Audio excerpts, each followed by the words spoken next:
Guys आपने देखा होगा कि कुछ लोगों के हाथों में या पैरों में 6-6 उंगलियां होती हैं, लेकिन आखिर ऐसा क्यों? कि छठी उंगली किसी काम की तो होती नहीं है, फिर ये होती क्यों है? तो गाइज हाथों में या पैरों में 6 उंगलियां जेनेटिक डिसऑर्डर यानी कि आनुवंशिक विकार की वजह से होती हैं, जिसे पॉलीडेक्टिल कहा जाता है। ये विकार इंसान के गुणसूत्र में विषमता और जीन्स में परिवर्तन के कारण होता है। हालांकि भारत के लोगों में 1000 में से किसी एक व्यक्ति को ऐसा विकार होने के चांसेस होते हैं।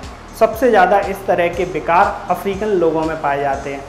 गाइज क्या आपको पता है कि भारत का सबसे ज़्यादा एजुकेटेड व्यक्ति यानी कि सबसे ज़्यादा क्वालिफाइड व्यक्ति कौन है?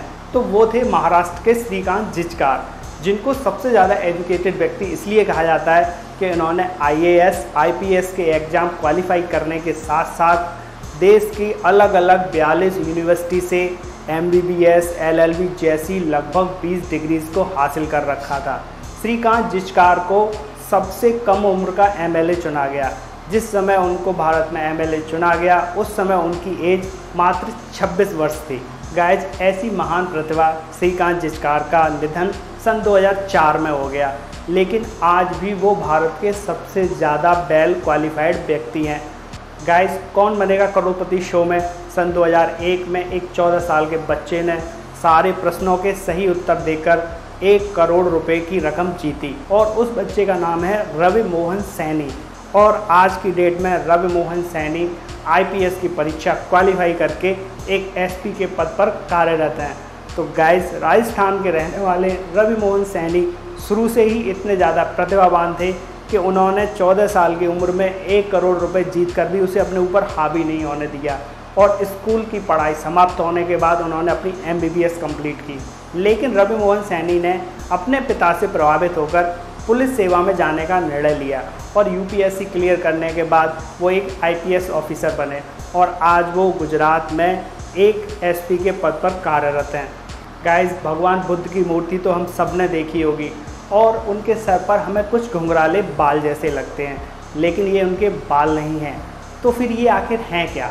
दरअसल जब भगवान बुद्ध ने महल छोड़ा था उस समय ही उन्होंने अपने बालों को कटा दिया था। दरअसल इतिहासकारों के अनुसार जब भगवान बुद्ध गर्मियों के दिनों में पेड़ के नीचे बैठकर ध्यान कर रहे थे तो गर्मी की वजह से उनका ध्यान डिस्टर्ब ना हो, इसके लिए 108 गौओं ने उनके सर पर चढ़कर उनके सर को ठंडा रखा, लेकिन गर्मी के कारण उन 108 गौओं की मौत हो गई। फिर जब भगवान बुद्ध तपस्या से जागे तो उन्होंने अपने सर पर एक घोंघों का कैप जैसा पाया और फिर ये देखकर भगवान बुद्ध ने उन घोंघों को आशीष दिया। लेकिन अब जब भगवान बुद्ध की मूर्ति बनाई जाती है तो मूर्ति के साथ साथ उन 108 घोंघों को भी जरूर बनाया जाता है। गाइज लंदन पुलिस ने सन 2006 में एक फ्लैट से एक कंकाल को खोजा जो सोफे पर बैठा टीवी देख रहा था। बाद में पता चला कि ये कंकाल लगातार 3 साल से इसी तरह बैठा हुआ टीवी देख रहा है और कमाल की बात तो ये थी कि टीवी लगातार 3 साल से सेम चैनल पर चल रही थी। और बाद में जांच में पता चला कि ये कंकाल 38 वर्षीय जॉयस कैरोल का है, जिनकी की मौत सन 2003 में ही टीवी देखते समय हो गई और 2003 से 2006 तक कंकाल लगातार टीवी देखता रहा। तो गाइस कैसा लगा आपको ये टीवी देखता हुआ कंकाल?